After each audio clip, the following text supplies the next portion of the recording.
Fui surpreendida com um congresso, na verdade, o Mobile World Congress. Hoje está iniciando esse congresso, e tem aí hoje, né, pelo menos essa transmissão que eu assisti. A Huawei está muito fortemente ali interligada a esse evento, então eles estão fazendo assim, como se fosse um kickoff hoje, né, a abertura desse congresso, que fala basicamente sobre formação de talentos. Então, formação de talentos é uma preocupação global. Todo mundo está envelhecendo. As pessoas têm menos filhos, né? E as escolas têm menos infraestrutura. E principalmente, dadas evoluções tecnológicas que nós temos muito, estamos muito aquém daquilo que o mercado necessita, né? Isso a gente já sabe. Algo muito importante que foi falado é sobre a questão do investimento e mesmo esse investimento massivo por parte da indústria, da iniciativa privada, basicamente, né, na verdade, não importa o segmento, em programas de formação, em plataformas de formação, em acesso facilitado a essas formações para a população. Então, essas iniciativas por parte da iniciativa privada, ela vem muito em decorrência do nosso déficit em capacidade de implantar tecnologias e desenvolver pessoas para atuarem de forma produtiva no mercado de trabalho. E tá tudo certo, né, gente? A gente precisa fazer esse investimento. E aí, a iniciativa privada, apoiada também pela iniciativa pública, óbvio, né? E em função de seus recursos, eles sempre acabam sendo os primeiros a fazer essas inovações e a educação vai absorvendo isso muito a passos lentos. E o mercado, gente, o desenvolvimento não pode esperar a iniciativa pública ter toda a condição. Isso vai acontecendo gradativamente, mas é num ritmo muito lento, né? A gente sabe que o ritmo corporativo, né, de empresas e do mercado é muito mais dinâmico, é muito diferente.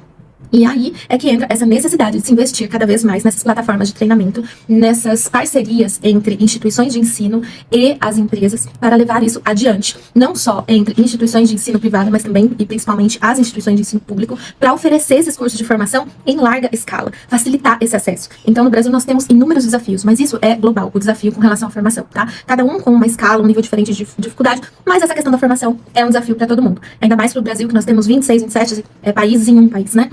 Basicamente, os locais onde a população é menor, a gente tem como testar, implantar e oferecer uma educação com mais qualidade. Né? Mas não é o suficiente para atender as demandas desse mercado tão rico, né, em oportunidades e também em situações que vão agregar daqui para frente na vida de todo mundo. E a preocupação é grande, porque não é só a tecnologia da informação que vai precisar de formação de talentos. A parte de tecnologia de informação passa a ser praticamente um provedor para todas as outras áreas. E aí, por isso, essa preocupação um pouco mais iminente. Mas todas as áreas absolutamente vão precisar que as pessoas entendam sobre o que são tecnologias e se educar para utilizar essas tecnologias também foi outro ponto muito comentado. Cabe trazer também uma outra fala que me chamou a atenção nesses painéis que estão acontecendo no Mobile World Congress, é que as empresas, elas podem investir mais em formações voltadas para mulheres e jovens, né? Porque há um contingente muito grande de mulheres que querem oportunidades e querem aumentar suas rendas, né? Desenvolver aí essa potência produtiva.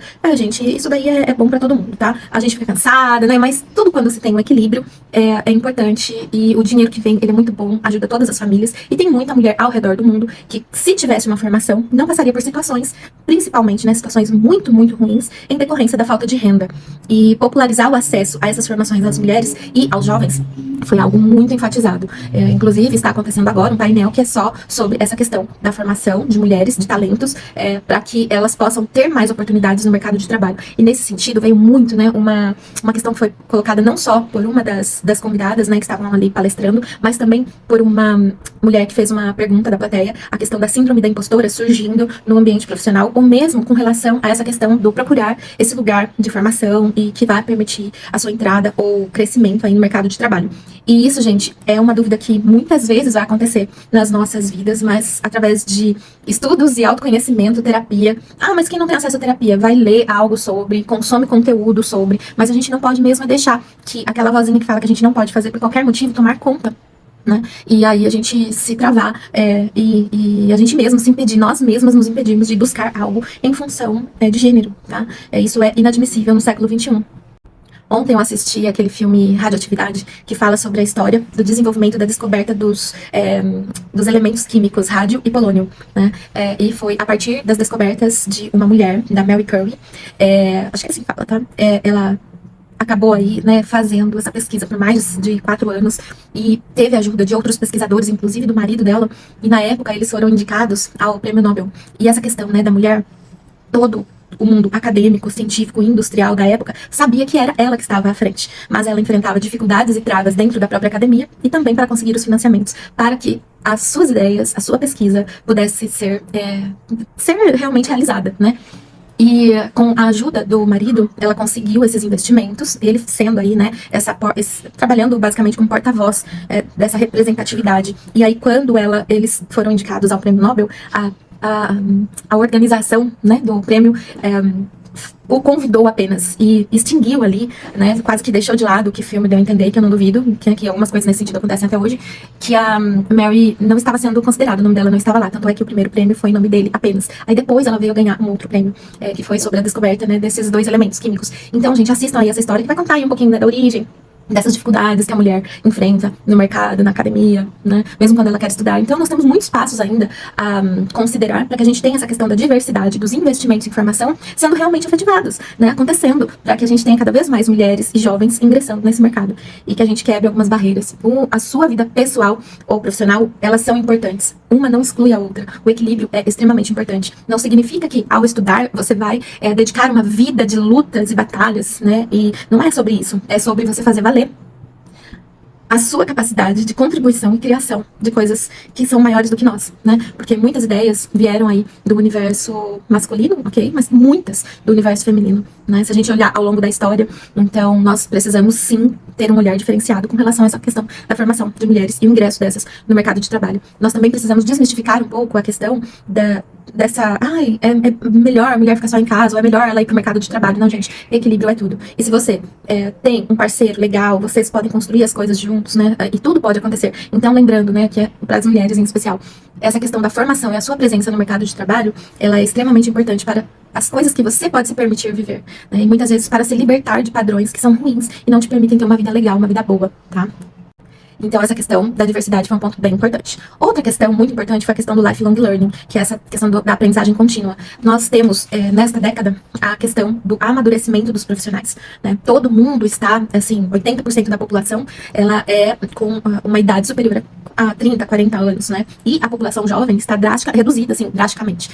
E aí nós temos uma questão que entra as transições de carreira, etalidade e outras questões que em certa medida envolvem também esse olhar da diversidade, né? Mas que a gente precisa ter a consciência de que o aprendizado ao longo da vida, o lifelong learning, né? Ele é contínuo e ele não cessa. Então é verdade, nós aprendemos sim no dia a dia, mas pra gente conseguir desenvolver novas linhas de raciocínio, novos produtos, novos serviços, fazer inovações, trazer o que há de melhor em termos de junção do que a natureza oferece com a questão da tecnologia, enfim, requer estudo, requer pesquisa, e para isso todos nós temos que adquirir esse hábito, né, virar algo normal, intrínseco do ser, a questão do desenvolvimento contínuo, que vai ser muito importante, ainda mais daqui pra frente. Eu, que já estou com 40 anos, já sinto essa necessidade de atualização constante. Não é mais reciclagem, treinamento que a gente fala, mas sim a questão do aprendizado contínuo, que é o que vai fazer mais sentido daqui pra frente.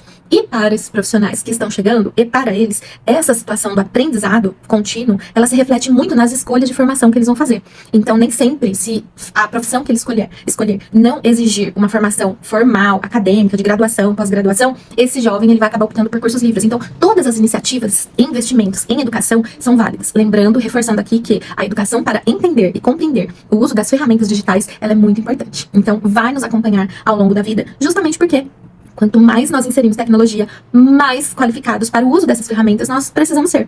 Ah, gente, isso aconteceu quando inventaram a TV, tiveram que aprender a usar a TV, tiveram que aprender a modular a frequência lá da estação do rádio, tivemos que aprender a usar controle remoto, tivemos que aprender a usar sistemas embarcados nos eletrodomésticos, aprendemos a utilizar a internet, as ferramentas que vieram com a questão da informática e agora essa questão da aprendizagem contínua, envolvendo inclusive o uso de ferramentas com inteligência artificial e muitas outras, né, que virão. Mas ainda assim, um dos outros desafios que foi muito salientado é a distância entre os currículos, entre a formação da academia formal e o que as empresas realmente necessitam. E aí entra a questão do investimento, a partir da iniciativa privada, né? Novamente em voga, novamente em questão. E é óbvio que isso vai ter que acontecer o mais rápido possível, né? É mesmo consertar o avião com ele decolando. Além de tudo isso que nós estamos falando aqui, tem um outro ponto muito importante. A questão dos ecossistemas de formação que estão sendo planejados aí pelas grandes empresas, entre essa parceria com indústrias, microempreendedores, iniciativa privada, né, com as empresas aí de grande porte, grandes fundos de investimento, isso daí também a gente vai ver uma crescente. Mas tudo isso, gente, requer uma infraestrutura tecnológica bastante agressiva.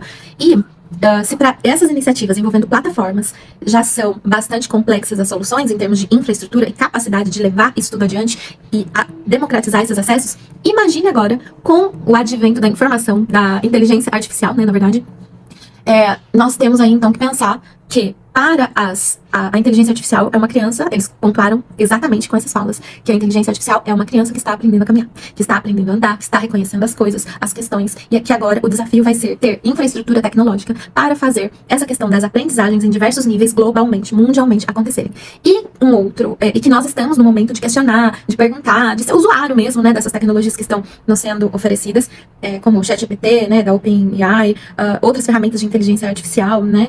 Bom, eu tenho outras inúmeras, tá? O próprio Canva que eu uso tem lá a parte de inteligência artificial, Bing para criação de imagens, né? Que ainda a gente tem que testar muitas outras, Gama App para criação de aplicações e tudo mais, utilizando inteligência artificial. Então, assim, tem um monte de aplicativos utilizando. Então, nós precisamos educar. Na verdade, essa inteligência artificial está sendo educada, literalmente, né?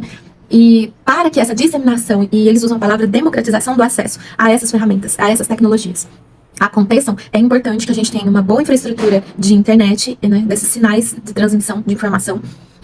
E se isso não acontecer, os países que não tiverem esse preparo, esse investimento, ficarão para trás. Outro ponto.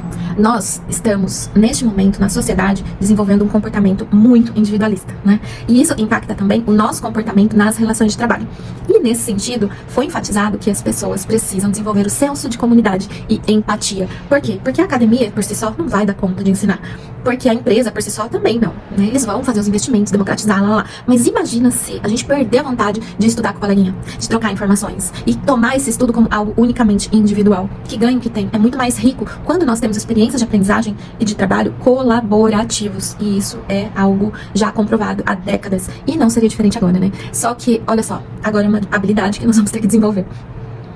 E, gente, se eu for ficar... E, pessoal, se eu for ficar aqui, né, falando todas as coisas que eu ouvi hoje, que eu anotei, que me impactaram acerca de formação de talentos, nós podemos ficar aqui mais 3 horas conversando só sobre o conteúdo que eu acessei hoje, tá? Esse congresso acho que vai até quinta-feira, se eu não me engano.